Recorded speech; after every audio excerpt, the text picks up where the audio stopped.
జరుంటే చచ్చిపోదునురా ఈ రోజైతే నేను. అసలేమైందో చెప్తా వినండి. అంతా అయిపోయాక ఆయిల్ పూసుకొని మసాజ్ చేశా తెల్లంగా రావాలని కొరియా వాళ్ళ లెక్క.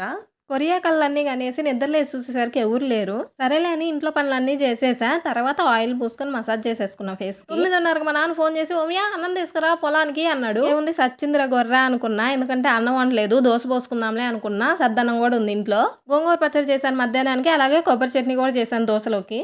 ఇంకిప్పుడు ఈ దోసలు పొలానికి తీసుకెళ్ళాలి. ఈ ఎండకి తిని వాళ్ళు కంది కోసేదేనా? అన్నం వండలేదా అని చెప్పి తంతారేమో అనుకోని ఇంకా ఏడుస్తూ ఉల్లిపాయలు కోసి మరి ఉల్లి దోసలేసా. దోసలు తిని ఎండలో పని చేయాలంటే దాహం ఎక్కువేస్తది కదా! అందుకే ఇట్లా. నాకు ఇప్పుడు ఆప్షన్ లేదు. 10 నిమిషాల్లో పరిగెత్తకపోతే పొలానికి ఇంక అంతే మా నాన్న ఏస్తాడు నన్ను. మొత్తం పోసేసేసరికి మా తాతయ్య వచ్చాడు. ఆయనకి కూడా అన్నం పెట్టి క్యారేజీలో మొత్తం దోసలు అలాగే మజ్జిగ అన్నం 2 పెట్టేసుకొని పొలానికి బయలుదేరిపోయా. ఎండలో ఎళ్లి వచ్చేసరికి నాకయిపోయింది. 5 గంటలకే పొలం ఎళ్లి ఉంటారు. బట్ ఇంటికొచ్చి తింటారు రోజు. బట్ ఈ రోజు రమ్మన్నారు పొలానికి నన్ను. వెళ్ళేటప్పుడే అనుకుంటా వెళ్ళాను. తెల్లారిన దాకా పడుకొని ఉంటావు. లేచి ఫోన్ చూసుంటావు. అందుకే కూడ వండలేదు అని నన్ను తిడతాడేమో అనుకున్నా మా నాన్న. కానీ బాగా ఆకలేసినట్టుంది. సైలెంట్‌గా తినేశారు. ఇంక మిగిలిన ఒక్క దోస నేను తినేసి ఆ పక్కనే రేగి చెట్లు కనిపిస్తే అమ్మ రేగికాయలు కోసుకొని వెళ్తానే అని చెప్పి ఏం చూడు కంది కోయడానికి ఓపిక లేదు కానీ రేగికాయలు మాత్రం తిరిగి తిరిగి కోసాను. ఒక చెట్టు కాయ తినంగానే తీయగా ఉన్నాయి. ఇంకెందుకు అసలు సంచి నిండా కోసుకుందాం అని చెప్పి లోపలికి వెళ్తే చాలా చెట్లు ఉంటే ఏరుకొని లోపలికి వెళ్ళా. అలా లోపలికి వెళ్ళంగానే నాకు పెద్ద పాము కోసం కనపడింది. ఆ కర్మగాలి పాము కోసమే కాదు పాము కూడా కనపడింది. ఇంక అంతే అంతే వెనక్కి తిరిగి సౌండ్ చేయకుండా లగో లగో ఇంటికి.